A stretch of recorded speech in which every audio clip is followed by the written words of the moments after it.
my op-ed today over at HartmannReport.com, very sober topic. It's titled "From Surveillance State to Kill Machine. Has the line already been crossed?"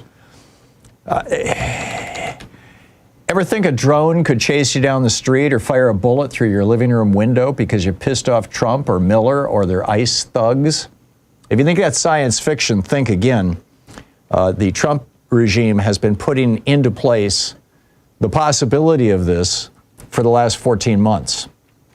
The last Tuesday, while everybody was, following what's going on in Iran rather than talking about Epstein or Trump corruption or his boys getting in on the military trough, Whiskey Pete's Pentagon rolled out a $1.5 trillion budget containing a 24,000% increase from $225 million to $54.6 billion for what's called the Defense Autonomous Warfare Group.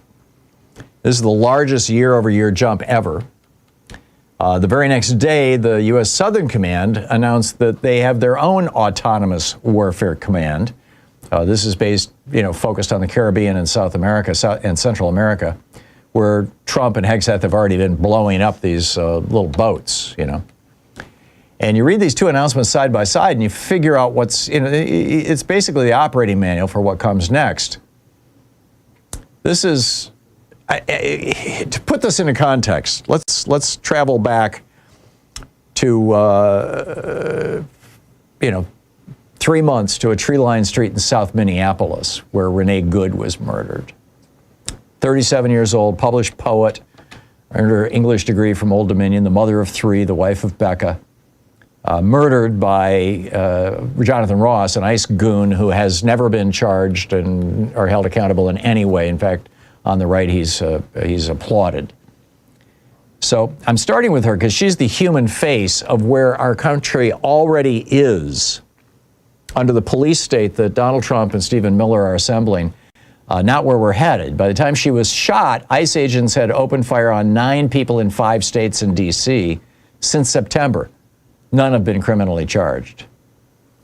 Just a few days after killing, federal agents in Minnesota were heard saying, "That's why that lesbian bitch is dead."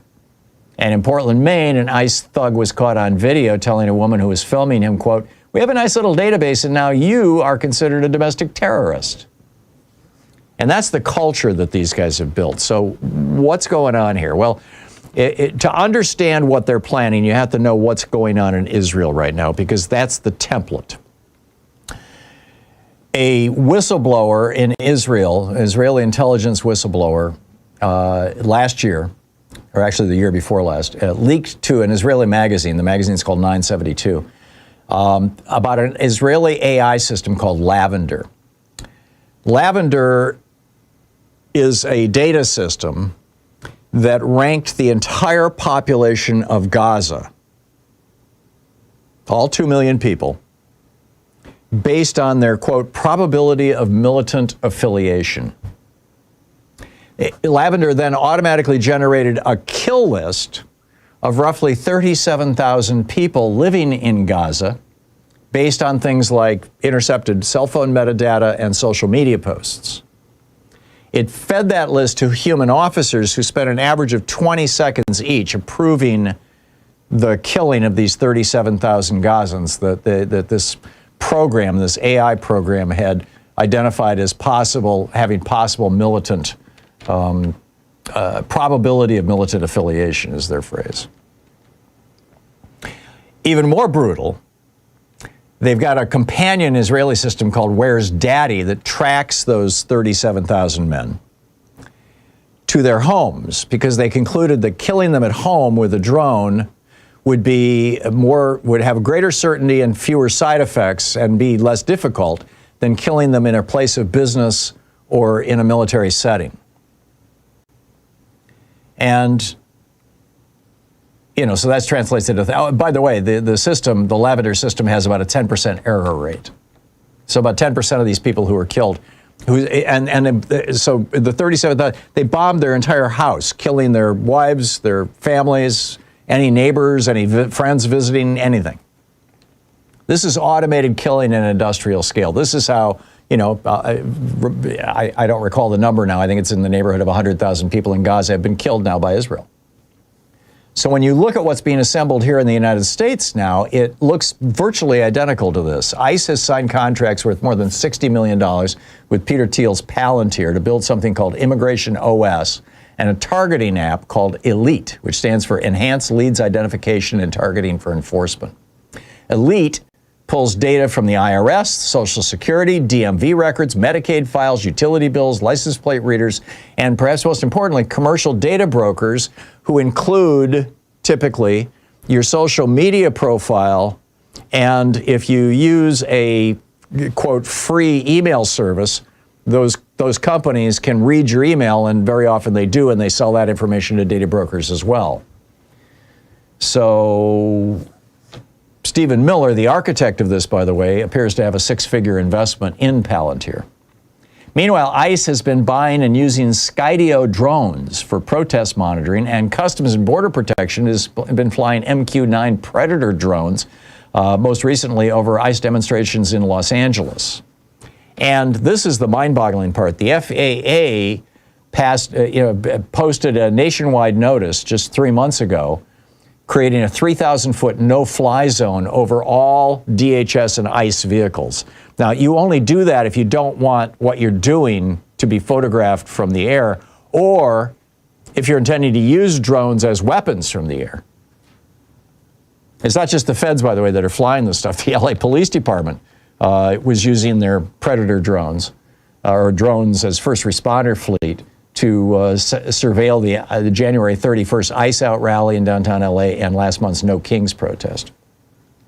That's called mission creep, right? So now we've got this Defense Autonomous Warfare Group. Ken Klippenstein reported this week that the same budget zeroes out funding for civilian harm mitigation. In other words, trying to avoid killing civilians. So in other words, we're building out in the open the infrastructure that produced lavender in Israel and kills people in an automated fashion. And we're doing it with no public debate and no discernible pushback from anybody in Congress. We did something like this in Vietnam back in 72, between 67 and 72. It was called Operation Phoenix. And we identified some 20 to 40,000 Vietnamese as potential Viet Cong and then went out and killed them. So we've been here before, sort of, but now it's really super high tech.